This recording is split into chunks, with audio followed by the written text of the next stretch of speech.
Roaring noon. In a well-fanned 42nd Street cellar, I met Gatsby for lunch. Blinking out the brightness of the street outside my eyes, picked him out obscurely in the anteroom, talking to another man. "Mr. Carraway, this is my friend, Mr. Wolfsheim." A small, flat-nosed Jew raised his large head and regarded me with two fine growths of hair, which luxuriated in either nostril. After a moment I discovered his tiny eyes in the half-darkness. "So I took one look at him," said Mr. Wolfsheim, shaking my hand earnestly, "and what do you think I did?" "What?" I inquired politely. But evidently he was not addressing me, for he dropped my hand and covered Gatsby with his expressive nose. I handed the money to Catspaw, and I said, "All right, Catspaw, don't pay him a penny till he shuts his mouth." He shut it then and there. Gatsby took an arm of each of us and moved forward into the restaurant, whereupon Mr. Wolfsheim swallowed a new sentence he was starting and lapsed into some ambulatory abstraction. "Highballs?" asked the head waiter. "This is a nice restaurant here," said Mr. Wolfsheim, looking at the Presbyterian nymphs on the ceiling, "but I like across the street better." "Yes, highballs," agreed Gatsby, and then to Mr. Wolfsheim, "It's too hot over there." "Hot and small, yes," said Mr. Wolfsheim, "but full of memories." "What place is that?" I asked. "The old Metropole."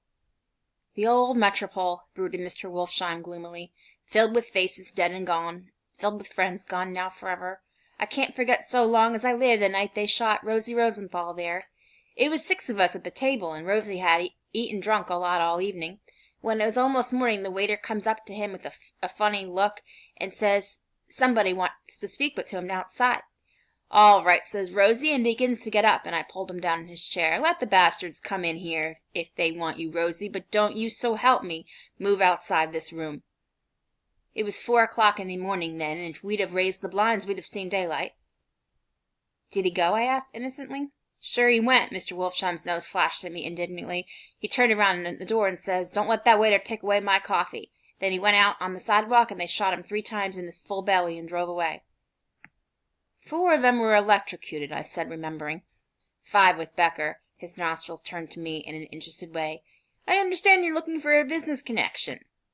The juxtaposition of these 2 remarks were startling. Gatsby answered for me. "Oh, no," he exclaimed. "This isn't the man." "No?" Mr. Wolfsheim seemed disappointed. "This is just a friend. I told you we'd talk about that some other time." "I beg your pardon," said Mr. Wolfsheim. "I had a wrong man." A succulent hash arrived, and Mr. Wolfsheim, forgetting the more sentimental atmosphere of the old Metropole, began to eat with ferocious delicacy. His eyes, meanwhile, roved very slowly all around the room. He completed the arc by turning to inspect the people directly behind. I think that, except for my presence, he would have taken one short glance beneath our own table. "Look here, old sport," said Gatsby, leaning toward me. "I'm afraid I made you a little angry this morning in the car." There was the smile again, but this time I held out against it. "I don't like mysteries," I answered, "and I don't understand why you won't come out frankly and tell me what you want. Why has it got to come through Miss Baker?" "Oh, it's nothing underhand," he assured me. "Miss Baker's a great sportswoman, you know, and she'd never do anything that wasn't all right." Suddenly he looked at his watch, jumped up, and hurried from the room, leaving me with Mr. Wolfsheim at the table. "He has to telephone," said Mr. Wolfsheim, following him with his eyes. "Fine fellow, isn't he? Handsome to look at and a perfect gentleman." "Yes, he's an Oxford man." "Oh." "He went to Oxford College in England. You know Oxford College?" "I've heard of it. It's one of the most famous colleges in the world." "Have you known Gatsby for a long time?" I inquired. "Several years," he answered in a gratified way. "I made the pleasure of his acquaintance just after the war. But I knew I had discovered a man of fine breeding after I talked with him an hour. I said to myself, 'There's the kind of man you'd like to take home and introduce to your mother and sister.'" He paused. "I see you're looking at my cuff buttons." I hadn't been looking at them, but I did now. They were composed of oddly familiar pieces of ivory. "Finest specimens of human molars," he informed me. "Well," I inspected them, "that's a very interesting idea." "Yeah." He flipped his sleeves up under his coat. "Yeah, Gatsby's very careful about women. He would never so much as look at a friend's wife." When the subject of his instinctive trust returned to the table and sat down, Mr. Wolfsheim drank his coffee with a jerk and got to his feet. "I have enjoyed my lunch," he said, "and am going to run off from you 2 young men before I outstay my welcome." "Don't hurry, Meyer," said Gatsby without enthusiasm. Mr. Wolfsheim raised his hand in a sort of benediction. "You're very polite, but I belong to another generation," he announced solemnly. "You sit here and discuss your sports and your young ladies and your—" He supplied an imaginary noun with another wave of his hand. "As for me, I am 50 years old, and I won't impose myself on you any longer." As he shook hands and turned away, his tragic nose was trembling. I wondered if I had said anything to offend him. "He becomes very sentimental sometimes," explained Gatsby. "This is one of his sentimental days. He's quite a character around New York, a denizen of Broadway." "Who is he, anyway? An actor?" "No." "A dentist? Meyer Wolfsheim?" "No, he's a gambler." Gatsby hesitated. He had added coolly, "He's the man who fixed the World Series back in 1919. "Fixed the World Series?" I repeated.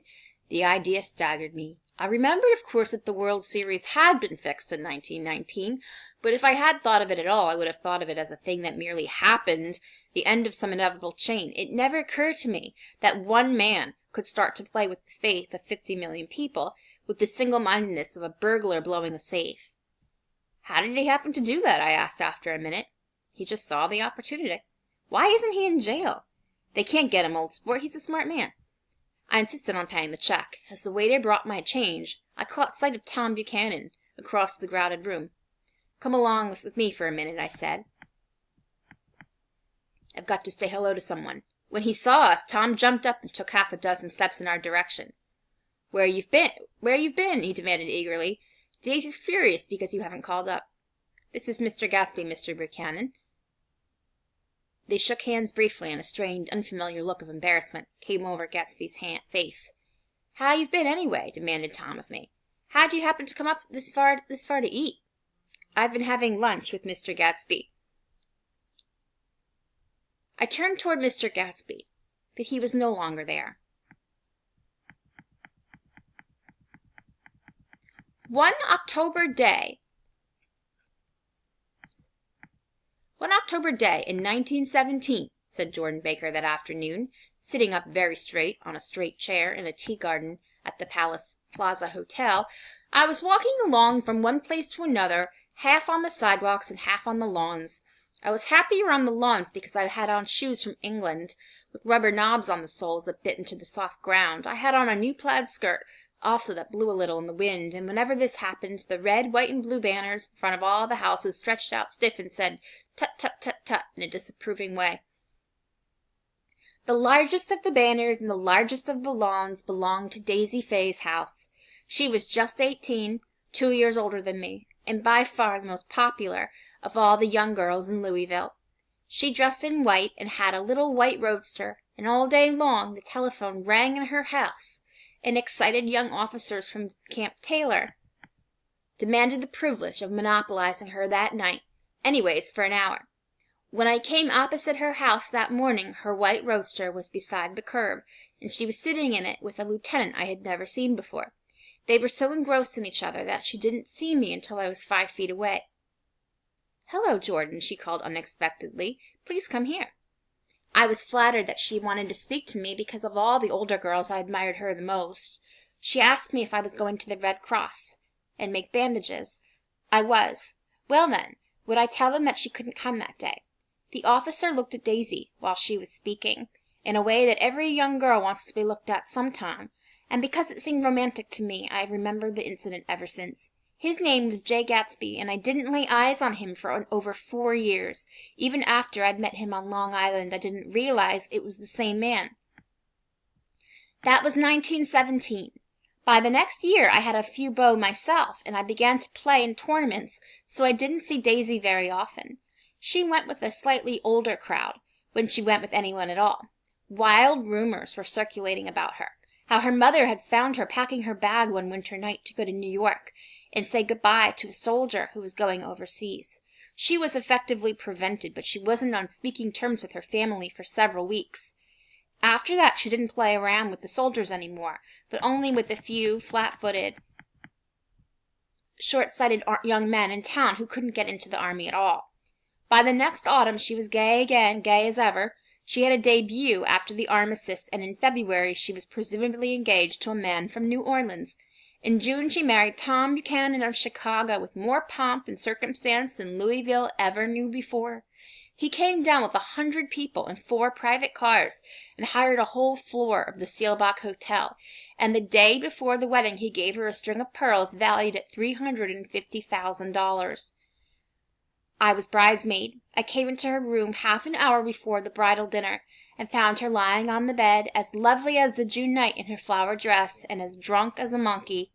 She had a bottle of Sauterne in one hand and a letter in the other.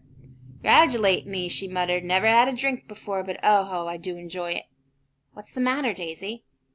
I was scared, I can tell you. I'd never seen a girl like that before.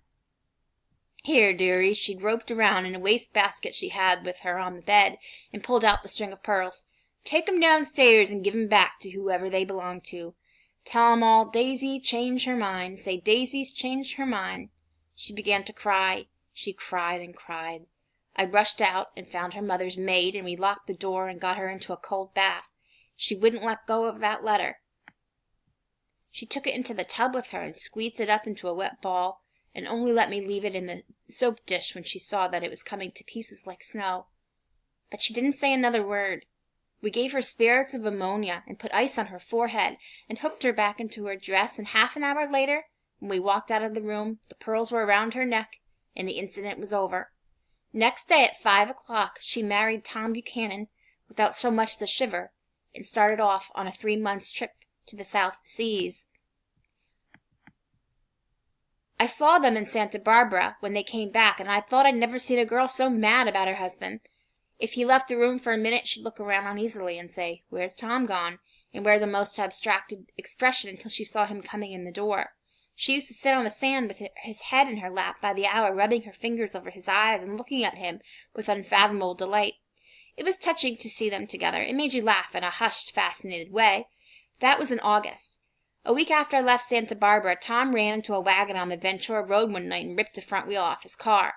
The girl who was with him got into the papers too, because her arm was broken, and she was one of the chambermaids in the Santa Barbara Hotel. The next April, Daisy had her little girl, and they went to France for a year. I saw them one spring in Cannes and later in Deauville, and then they came back to Chicago to settle down. Daisy was popular in Chicago, as you know.